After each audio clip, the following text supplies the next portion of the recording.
Yes, yes, the Castlenovians. Yes, yes, the Castlenovians. All right, boys. Emotional day today. It's the final daily live stream. So I've been doing these live streams every single day for an entire year. We're actually over a year now, but I just wanted to do these until the end of January because I'm just enjoying doing them. So yeah, just big shout out to everyone who's watched and followed along and liked the streams. And yeah, hopefully you've got a lot of useful information that you've actually done something with. So I wanted to dedicate this final live stream to a really interesting concept that I've been studying recently. And it's this concept of isolating asymmetry. Now, I appreciate maybe if you saw the title or you've just heard me say it, you might think like, what the fuck is this? How is that going to help me get a girlfriend, master cold approach, feel less like an unlovable piece of shit?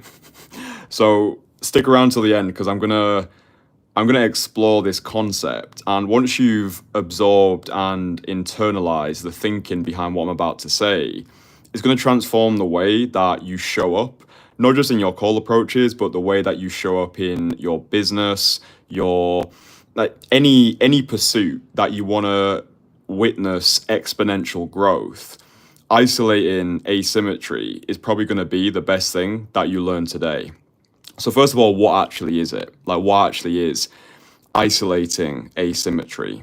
So at the moment, there will be a lot of things that you're currently doing, okay? And a lot of the things that you're doing on a daily basis might not be that effective, right? So you imagine right now, when it comes to something like daytime cold approach or just the realm of dating in general, there's so much information out there, right? On one side of the fence, you've got outdated pickup paradigms, which are push pull, vibe stack. Oh, you need to wait for the girl to hook. Oh, you need to be witty. You need to be playful, charming, charismatic. And then on the other side of the equation, you've got the manospheric red pill commentators who are like, oh, it's all about looks, money, status. Ignore women till you're 35 years old. You can only become an attractive man if you've got a Lamborghini, if you're making 8 figures, if you're bench pressing 600 kg. Oh, then you've got black pill commentators who are like, attraction is genetic. You're either born with it or you're not. And the sorry state of the world today, especially when it comes to men's dating advice, is there's just so much bullshit, right? Like so much bullshit. And you end up going out there, if you do go out there, and your mind is so clogged with information that it can be difficult for you to just take that first step, like literally just walking over to a woman and saying something.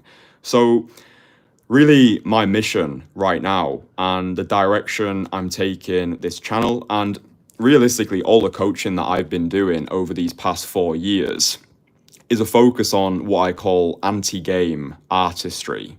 Okay? Anti-game artistry effectively involves isolated asymmetry, which effectively just means focusing on the things that actually matter and stripping away all of the bullshit. So I was studying the life of the artist Michelangelo recently, you know, the guy that created David, like the statue. And there was a really interesting story whereby Michelangelo was commissioned by the Pope to sculpt David. And once he'd finished the project, the Pope turned to Michelangelo and was like, hey, how did you unlock the genius to actually sculpt this masterpiece? And Michelangelo thought about it for a moment. And he said, I simply took away everything that wasn't David. Right? And therein lies the nugget of isolated asymmetry, right? Michelangelo wasn't in his head thinking, what more do I need to add to this? How do I create this masterpiece by adding more to the project? He was simply focused on chipping away the things that didn't aid in his masterpiece. So let's use daytime call approach as an example. Right now, if you've not done 100 direct cold approaches yet, then you're probably stuck in your head and you've probably got a lot of information whizzing around your brain. But what I do and what I teach, this notion of anti-game artistry, is simply boiling down what we're doing to its essence. And for me, all cold approach comes down to is open and close. right? Imagine walking out there today and the only thing that you needed to focus on were two things: opening and closing. I do think this is a huge reason why the guys who I work with get the transformations that they do, because we keep things simple. I know how difficult it feels already. If you're a complete beginner, or even if you've got skin in the game, maybe you've come out of a long-term relationship and you've realized, oh, fuck me, the game has changed so much. And maybe you've gone out there and you've tried to do some approaches. There is so many things that you can focus on, but by prioritizing, isolating the asymmetry, like really pinpointing the points, what actually matter, that actually give you the most exponential gains, you'll save yourself a lot of the mental gymnastics. Okay. So another thing, actually, before I go on to the other thing, let me just dive deeper into what I've said there, because you might have heard this and think, okay, open and close, that's all I need to focus on. But what does that actually mean? So let's keep things really simple and just boil it down to the most practical elements. So when it comes to your actual open, all I need you to focus on, especially for those first 100 direct approaches, because as we know by now, it takes about 100 direct call approaches to start to develop proficiency. When guys do their approaches with me, one approach with me is worth around 30 approaches on your own, because I'm giving you the feedback, I'm listening to your conversations, I'm giving you feedback on your body language, your tonality, your conversation material, how compelling you are, the amount of conviction that you've got going in there. Are you asking too many questions? Are you not asking enough questions? Do you have a compelling Instagram? How are you closing? How early are you close? There's a lot of things to focus on, right? So I just keep things simple. I give people the playbook. I hold them accountable. And that's why within a couple of days of working with me, guys are absolutely flying. You can see my testimonials for yourself in the description. I'll leave a link in the comments as well, just so you know I'm not talking out my ass. So optimizing your open is actually really simple. All you want to do is focus on the first 3 seconds, okay? That's all we need to focus on when it comes to daytime call approach. Forget about vibe, stack, hook, forget about negging, forget about push, pull, forget about being witty, charming, charismatic. Oh, do I need to be more seductive? Am I being too nice guy? All that stuff will get fleshed out when you understand what I'm about to say to you here.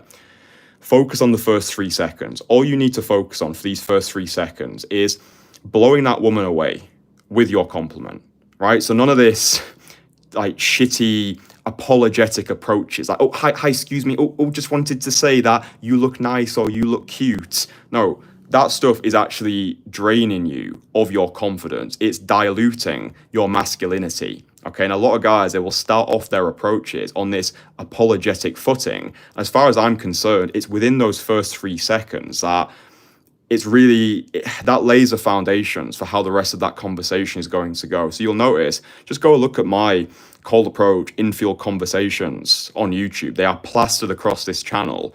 You'll notice the more I've developed, the more ballsy, the more audacious, the more bold I am with my opens. I think, honestly, if there was just one video that I can give to you, which effectively shows you anti-game artistry in real time, it's the main video on the homepage of my channel. It's the one which is titled, I approached 33 girls in London to overcome my fear of rejection.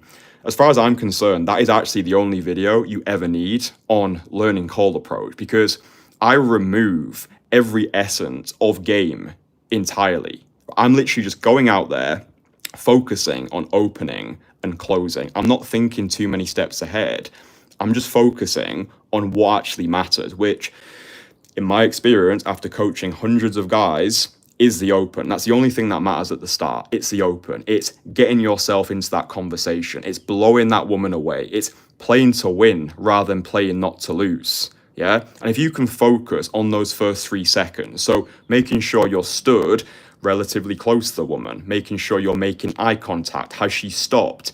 Is she actually looking at you? Don't just be delivering the compliment if she's still walking away. Yeah, I see this a lot with beginner guys, like, because they are nervous and they just want to get the thing done ASAP, they will just regurgitate everything they want to say within those first few seconds without giving the woman enough time to acknowledge their approach. Okay, so if you can just crack the first 3 seconds of your call approach, forget about everything else, right? Just forget about everything else for now. Just me and you right here. Imagine we're in the field together. We just want to rep out that open as much as possible until it becomes ingrained into muscle memory, right? So you see a woman, ideally it's a woman that's walking as well. I noticed that this is quite a sinister secret sticking point amongst guys, where maybe they go out and they'll only approach girls who are stood still, like girls who are stationary. You do need to push yourself, okay? Because if you're just focusing on approaching stationary girls, you're missing out on a big part of the game. So I do need you to push yourself. Practice the stop. Yeah, because if you can go over and approach a woman stone cold sober during the daytime who is walking, you can get her to stop, you can command the space, you can command attention, and then you can carry a conversation after that. You are operating in a completely different league to the majority of men on this planet. Right, because majority of men are not even trying. Majority of men are not even watching this content, not even thinking about undergoing a true personal renaissance. Like I always say to you boys, cold approach is the most aggressive form of self-development. Like imagine when you put thousands of these reps in, like just imagine the rock star confidence that you're going to start to ooze, the way you carry yourself, the way you show up at work, on sales calls, in business meetings. Everything is elevated by you making the decision to do something that terrifies you. So just focusing on the first 3 seconds, right? So go over, big set of balls, blow the woman away, go all in with your approaching, right? Just go all in with it. Imagine I have this Armageddon approaching mindset, which I share with some of my students. Like, let's say a guy is a little bit on the fence, a little bit apprehensive, and his approaches are coming across too apologetic. A thought experiment that we run is, right, dude, imagine after this approach, for some unknown reason, the world is about to end. Maybe Maggie Simpson just pressed a big red button and now the whole world's ended. Fuck you, Maggie. So imagine that mindset, right? That allows me anyway and my students to tap into this play to win rather than playing not to lose. It's like getting into a boxing ring and being scared of getting hit in the face. Yeah, go into the boxing ring, tell yourself you're the guy, tell yourself, listen, we've trained for this. Even if you don't feel confident, understand the version of yourself who you're becoming, the actions that you take are going to compound over time. So don't worry too much if you don't feel confident right now, because it's kind of justified. If you've never done this before, or you've done it less than 100 times, and of course you're going to be nervous, but future projection thinking, imagine yourself 1 year from now, because your actions are going to compound over time. And I think this is a good moment to talk to you boys as well about second order consequence thinking. All right, I'm going to boil it down so it makes sense in plain fucking English. But like, if you can start to really shift the way that you're thinking, it is going to have exponential impact on not just your dating life, but the rest of your life as well. Because after spending time around millionaires, like I've gone to $15,000 3-day events in Dubai. I've invested over $100,000 now into my own self-education, coaching, mentorship, networks, because I have that obsession with progression. I understand proximity's power. I understand we become what we surround ourselves with. This is how the rich think. This is how millionaires think. They think in terms of isolating asymmetry, right? How can I do less but get more back in return, right? How can I do less but get more back in return? A lot of low-level entrepreneurs, and I used to be in this bracket of people, think that by doing more, we get more. And that is true to a certain point. I would call that six-figure thinking, right? Six-figure thinking is how much of my day can I optimize? Like how much can I cram in to any given day, right? But when you want to go from 6 to 7 figures, and this is just information that has been handed to me, and now I'm handing it down to you. I'm not a 7-figure entrepreneur yet, but my empire visions, the way that I'm thinking, the way I'm distilling this information, I am going to get there. The way millionaires think, and even the way billionaires think, is they're not trying to squeeze every second out of the day.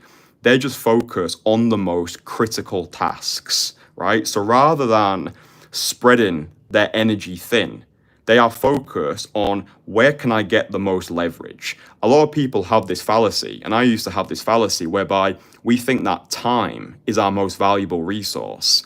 It's actually not. Our most valuable resource is actually attention, because it's our attention which dictates the quality of our time, right? And I would say to you right now, have an audit of everything you're doing on a daily basis, because even though technology is beautiful, like I'm doing this live stream on a mobile phone, they're also dangerous as well. It's energy, it's focus, right? The more focus we have, the higher quality our time becomes. So again, a lot of guys will go out there to cold approach and they might end up walking around for 2.5 hours talking to nobody, constantly psyching themselves out. For me, it's far better to give yourself a condensed period of time. Say to yourself, right, I'm going to aim to do 3 direct call approaches in 30 minutes. If by the end of those 30 minutes, I've not spoken to anybody, I'm going to get on with the rest of my day, right? Because by condensing the time period, you increase the level of efficiency. And I'm all about efficiency. I want to see how we can get more done in less time.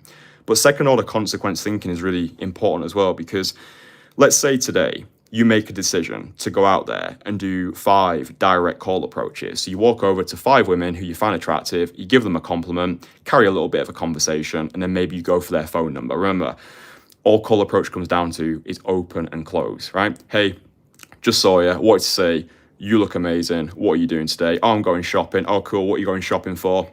Oh, I'm going to return this jumpsuit to Zara. Oh, nice. Listen, I need to bounce, but another time I want to take you out. Drop us your number. We can sort something out. Like that's just like the basic call approach playbook right there. You literally rinse and repeat that for your first 100 approaches. But what's really important is most people today, they're thinking in terms of first order consequence. You've probably heard cause and effect, right? If I drink coffee, the effect of that is I get energy. Or if I do a call approach, the consequence of that is I either get a phone number or someone politely declines my invitation. But most people are just operating through this paradigm of thought. They think I will do X to get Y. But the way that I want you to start thinking is through second order consequence thinking. So you might go out today, you do 5 direct call approaches. Most people are going to look at those approaches and think, did I get the number or did I get rejected? Second order consequence forces us to look at the ripple effect and the long-term consequences of our decisions. So if you went out today and you did 5 direct call approaches and you didn't get any phone numbers, that's not the thing that we want to focus on. We want to focus on who are we becoming, right? Who are we becoming by doing this difficult thing? And by continuing to do the difficult thing over a long enough time horizon, the compounding effect will start to kick in. Okay, so I became a magician at 13 years old. I had terrible social skills. I had severe social anxiety. I even struggled speaking to my own family members. So at 13 years old, I started practicing and performing close-up magic. And it took me about 2 months to finally pluck up the courage to approach a stranger in my hometown of Barrow-in-Furness and be like, hi, can I show you some magic?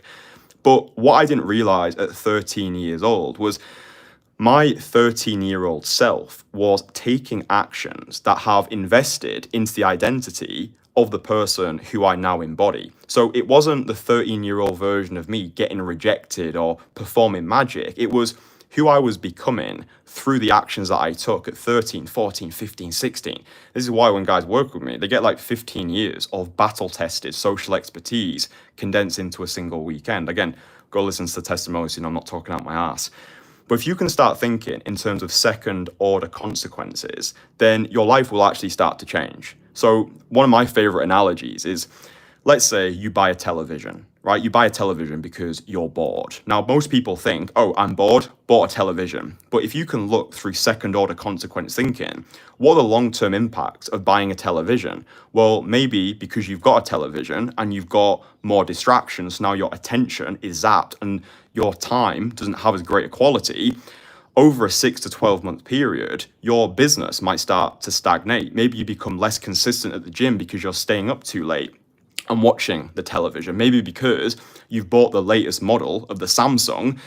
Because your financial investment was high, your emotional commitment to watching the TV becomes more fierce. So you're like, oh shit, like I paid all this money for the TV. I better watch it. I better watch it every single day. So what was quite an innocent purchase through the law of second order consequence thinking actually becomes quite a sinister purchase. So this is the reason why I'm no longer drinking alcohol, right? So I was studying the work of Sam Ovens, who's an incredible entrepreneur, and I learned second order consequence thinking from Sam. And the more I looked at it, I'm like, okay, I built a 6-figure business. I've become in my opinion, the best in the world at what I do. I've got this thriving community. YouTube channel is doing fairly decent. I feel as though I'm impacting the world in a positive way. There's like a gap at the moment. Like for me to become a 7-figure entrepreneur, there is a gap between who I am and who I want to be. And I identified alcohol through second order consequence thinking as something that would detract from my goal. So I've removed that, right? So rather than going out and drinking alcohol, going to parties, feeling hungover the next day, now I'm showing up sharp. Yeah, I woke up this morning, like no bullshit, I was just not in the mood. I don't have these days that much anymore, but I just didn't feel great. I honestly just could not be bothered with the day. A part of me just wanted to roll over in bed. I just have fucking cuddles with my girlfriend and forget about the world. I'm like, okay, this is not what the 7-figure entrepreneur version of Kristian does, right? So what I did was I booked myself in for a 1-to-1 Muay Thai class, got there, did 90 minutes of hardcore training, then had a little walk around one of the shopping malls to get my steps in, then came back, did like an hour of reading, and now I'm making this live stream, and now I'm feeling great because belief follows action. But like, if I'd just rolled around and stayed in bed, yeah, it might have felt nice in the moment, but over a long enough time horizon, I would have started to solidify an identity that I didn't actually feel proud of. It's like we don't rise to our highest ambitions, we fall to our lowest standards. So now I want to make my lowest standards still better than 99% of my former worst days. So now, if my lowest standards involve me going to Muay Thai, doing an hour of reading, and then banging out a live stream, and I consider that a below average day, then I'm winning. I really hope this makes sense, because if you actually understand the things that I'm saying here, you are going to experience exponential growth. And this is literally the things that I've almost unknowingly done to master cold approach, get a girlfriend, build a 6-figure business, and yeah, I think just feel less like an unworthy piece of shit. But this notion of isolating asymmetry, another really practical example I can give to you is building a compelling Instagram. It takes a bit of work on the front end to get it up and running, but the second order consequence of focusing on building a compelling Instagram is it will make cold approach 1,000 times easier for you. Because if you've got a compelling Instagram, one of the biggest reasons why women flake during a daytime cold approach setting is down to a lack of social proof, right? Some guys have this, I would say, misguided opinion that, oh, but when you approach, you want to be more of the man of mystery. You want to have more of this enigmaticism. And yeah, I do understand that argument to an extent, but you have to put yourself in the girl's position, right? She's already got a lot of options. She's already got a lot of options which are probably quote unquote safer than you, right? So if you're walking over to a woman stone cold sober, in most countries, in most cities, that is still a socially unorthodox thing, even though on a biological level, it feels fucking amazing. It's like, me man, you woman, I like that. But like, in the context of the current social world that we live, it is quite an unorthodox act. So we want to be doing everything within our power to social proof the living fuck out of ourselves, right? So therefore, if you've got a compelling Instagram, and I've got a full free guide on how to do this, just type in Kristian Casanova Instagram guide, and you can get it for free. If you've got a compelling Instagram, you effectively got a landing page, right? So she can go over, she can see you're a regular cool guy. Oh, maybe she sees a picture of you with attractive women. Now she gets more attractive because women want what other women want. Isolating asymmetry, like what are the actions that you can take today that are going to 10, 100, 1,000x your results? Yeah. So for me, creating YouTube videos, going to Muay Thai in Bangkok, like I could spend a year trying to train or teach myself Muay Thai by watching YouTube videos. Or I could just go to the motherland of Bangkok, put myself into a Muay Thai gym, spend 90 minutes with absolute savages, and I get more bang for my buck. Yeah, it's the same way when guys work with me. Rather than trying to teach themselves all of this stuff from scratch, they book in a call with me. We have a conversation. If they're the right fit to work with me, then we have our in-person. They become part of my community of overachievers, especially when it comes to cold approach. I think we've got some of the greatest wingmen on the planet inside the Entourage. So if you're in dire need of wingmen, not only do you get me, but you get like a group of like-minded savages who actually get it and who can actually have a laugh with as well. That is, if there's one thing about our community, the Entourage, is there's no weirdos. I've been part of these weird 700 plus people Telegram group in the past, and yeah, let's just say those are not the people that I want to associate with. So we keep our circle deliberately small. There's 24 active members inside the Entourage at the moment, because everybody who is in my private community, they don't just get the one-to-one in-person coaching with me, they also get access or invitations to our worldwide Renaissance retreats. So in 2025, we're hosting different events all across the world. These are 5-day in-person events. We've got guys flying from different parts of the world to meet up with us, call approach together, go out for dinner together, talk about life, business, art, philosophy.